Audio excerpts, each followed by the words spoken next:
Hello. Where's the little, next, here we are. Chances of and challenges of change. Hello everybody, my name is Volker Wrage. It's a very strange name, it's German, North German actually. And it's a great pleasure to be here. It's my first time at a FESPA event, and I'm truly honored to be here. And I'm sort of like an exotic person around here. I'm an agency creative. I've been working for advertising agencies for about 20 years. Agencies like McCann and Publicis and Ogilvy. 10 of those years were in senior positions. And yeah, as we've just heard, I've got my own little place now called Wrage Antwort. For the Germans around, that's a clear thing. It's sort of like a play on word with Frage, which sounds like a question in German. So Antwort is the answer. It's been quite interesting to listen to the things that were presented today, and I have to say I really thank for Neil to come up with Trent Reznor and Contour as examples that are supposed to help you do your business more creatively, because even in advertising, where we call ourselves very creative, we usually don't look very far beyond advertising, which is very, very stupid, because our clients don't do advertising. They don't do all kinds of stuff, and we have to dive really deeply into what they're doing in order to be able to advertise for them. And so I think that's a very good point to make, and it's quite helpful for me as an intro, more or less. So, as I said, I've been working in advertising for about 20 years, and change has been a constant. Actually, I remember when I started, we didn't have an internet. Internet wasn't there yet. We were sitting in front of these horrible monitors, monochrome, working on MS-DOS, if you may be remembering these things. You know, when we wanted to print something, you know, we put it on a floppy disk, run to another computer, feed it with that thing, and then press print, and then kind of have a surprise when it comes out, because what you were getting on the screen obviously wasn't what you were getting when it was printed out. It was not the same thing. So lots of things have changed. Art directors, designers in those days didn't have any kind of computer. They were doing everything manually. Can you imagine that?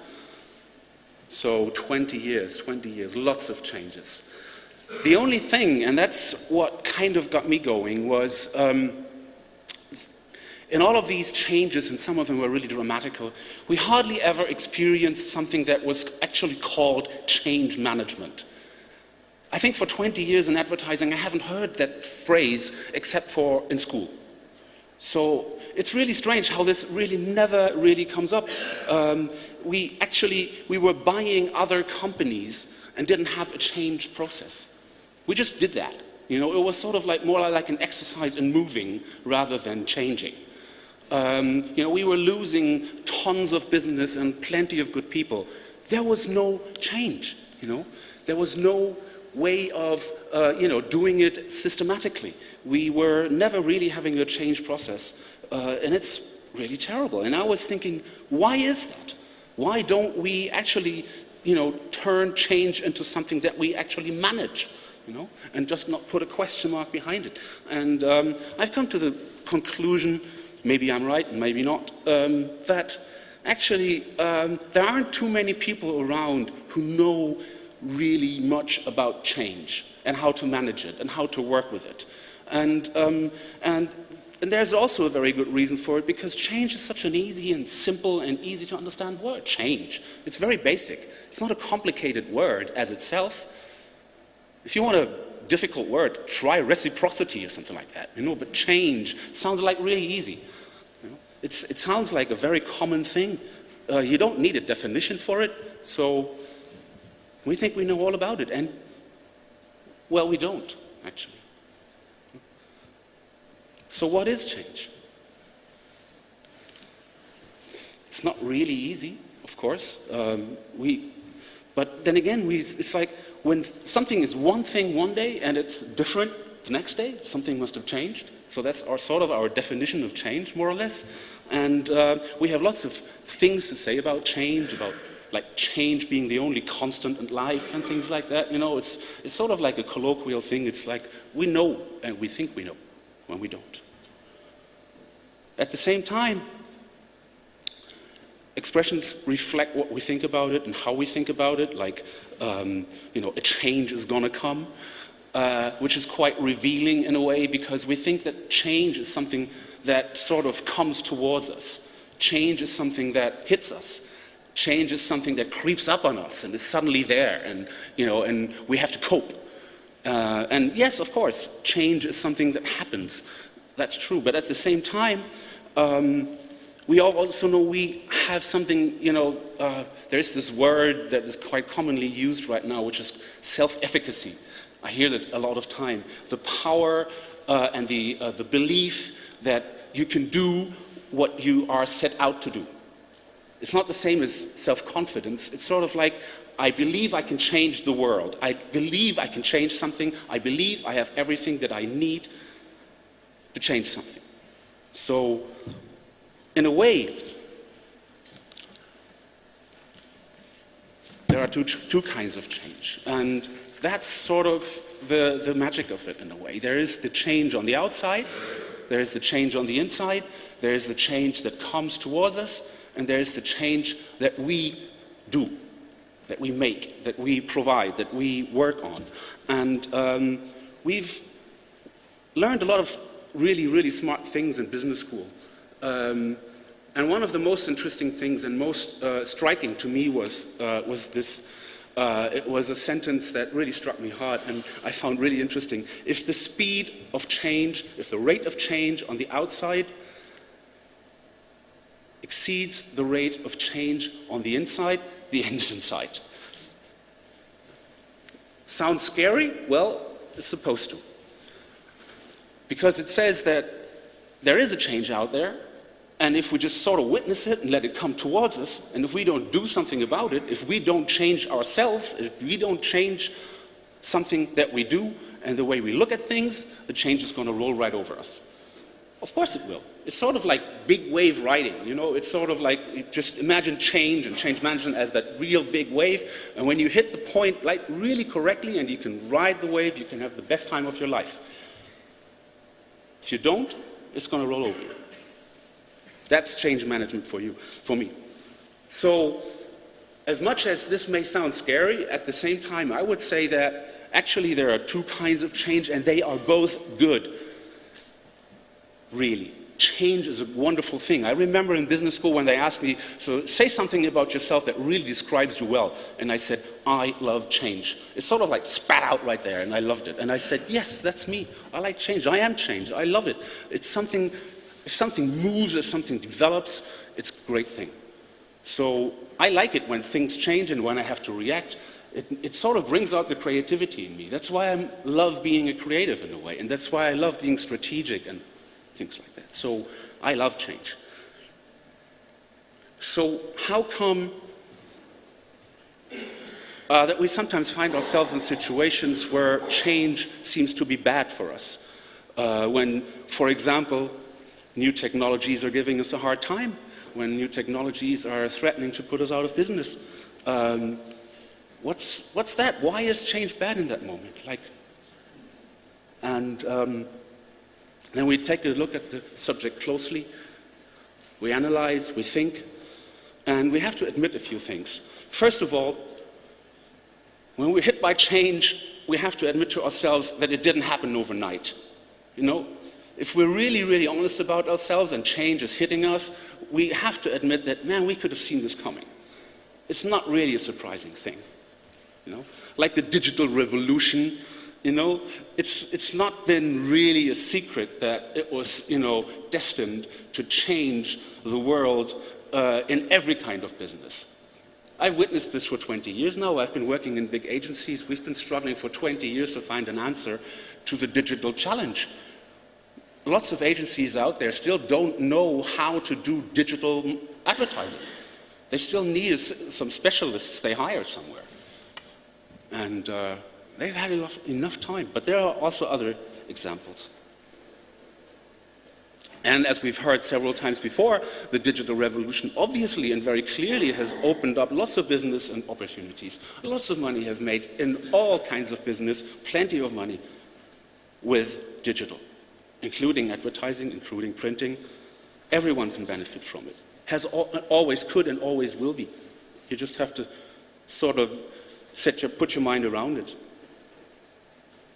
So, again, if change is a problem, if we face problems as a consequence of change, well, why is that? Simply because the rate of change on the outside had exceeded the rate of change on the inside. Very simple. The question, obviously, is, what do we do? Here we go. Isn't it nice? Winter. That's winter. You know, for the last, I don't know where you live, but around here we didn't have any. Sorry? Oh yeah, exactly. That's the mountains on the left is the rest of the Jungfrau and Mönch-and-Eiger. It's in Switzerland. Very nice. If you want to have winter, come to Switzerland. Don't go to Zurich. They don't have any winter either right now. But still. So what do we do? Embrace, basically. Be happy. Change with change. Let it come towards you. Check it. Analyze it. And take something from it. We see it on the news all the time. If we look beyond our own businesses and own industries, we can see it all the time. Just over the course of the last days, you could have seen that Audi and some other big car companies are actually forming alliances with Google in order to bring digital technology into their cars. We have heard that Apple is bringing their digital technology into the cars as well. So they are using this in order to get an advantage over their competition.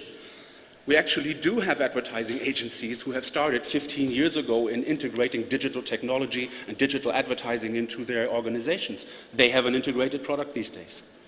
Some don't. They're not as good as the other ones, very clearly. And of course there are people in the printing business that have benefited from the digital revolution, and I think there's quite a few of them around here today.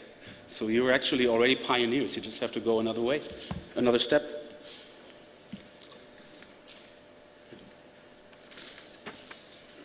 So my advice, after experiencing and managing change over 2 decades, sounds quite simple, and I want to just mention 2 points. And actually some of them have been touched on before. And the first one is basically what I call actually number 2. Number 1 is coming up in a second, is honesty. Honesty primarily regarding yourself, regarding your business, regarding your position in your industry. Because,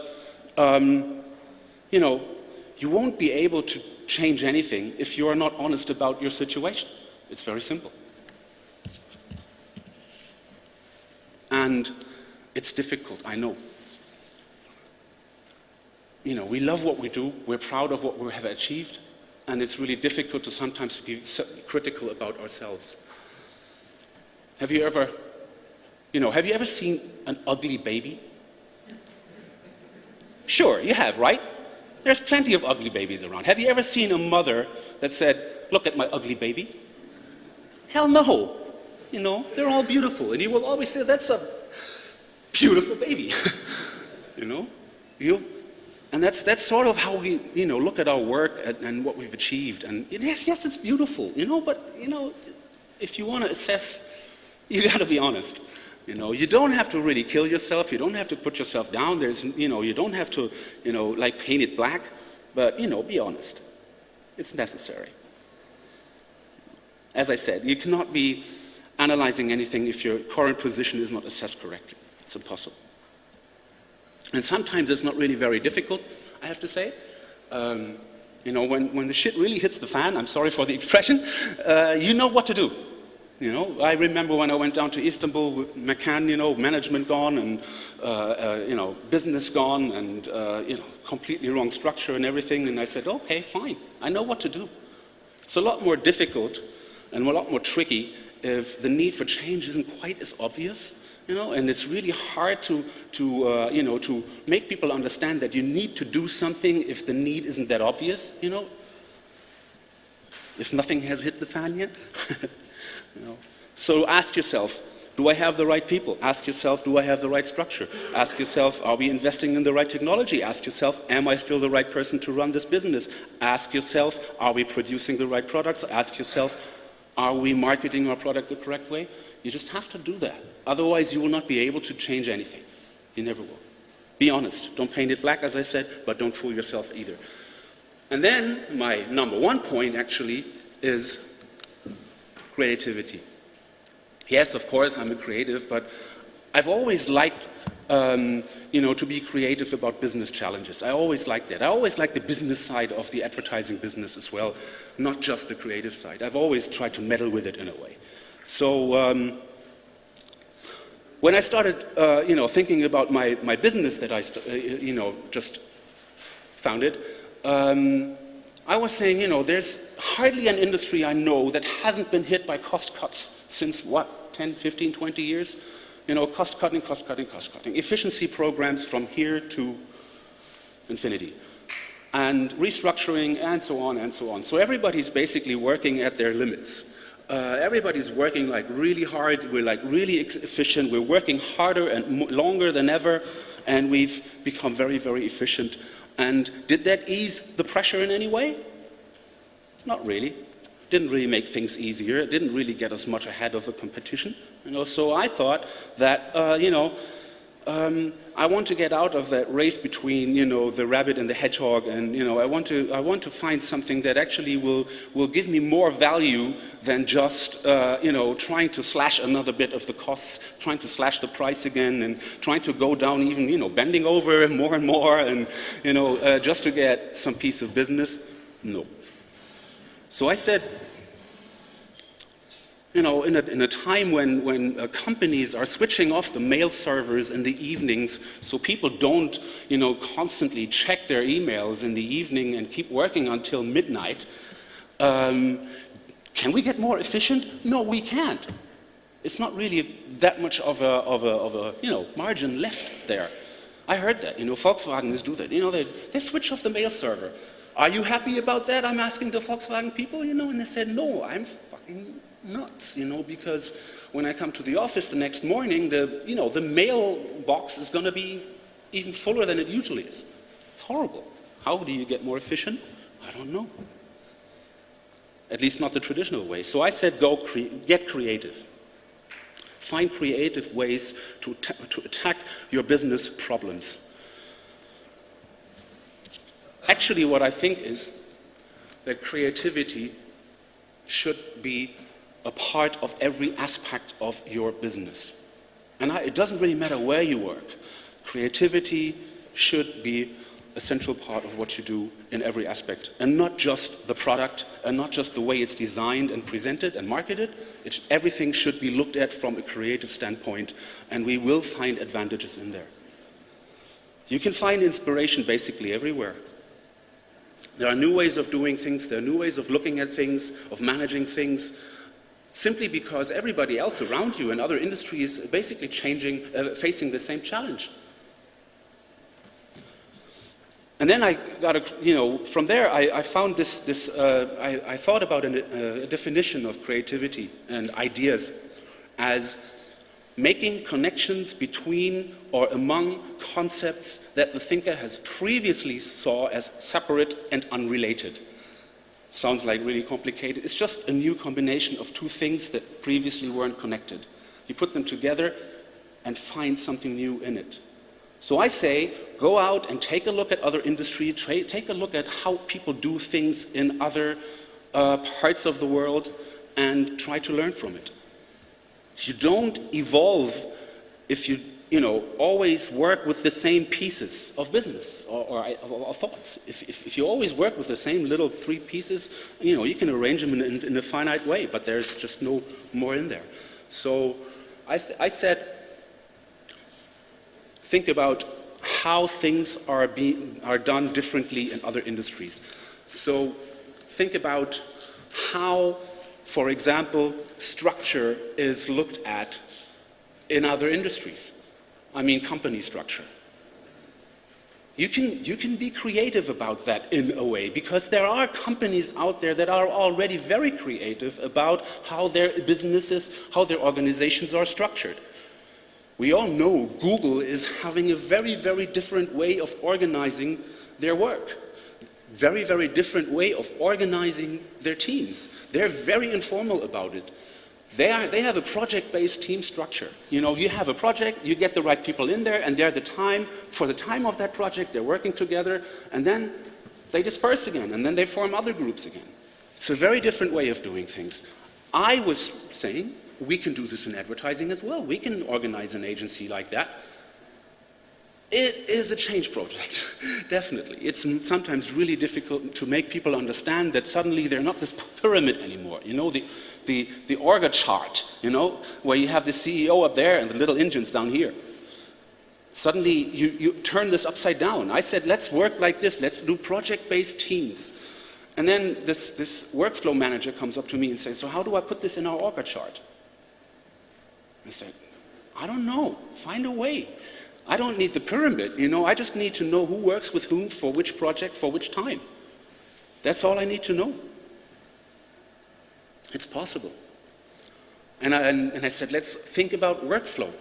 Is there a different way of doing workflow in an agency or in any other business?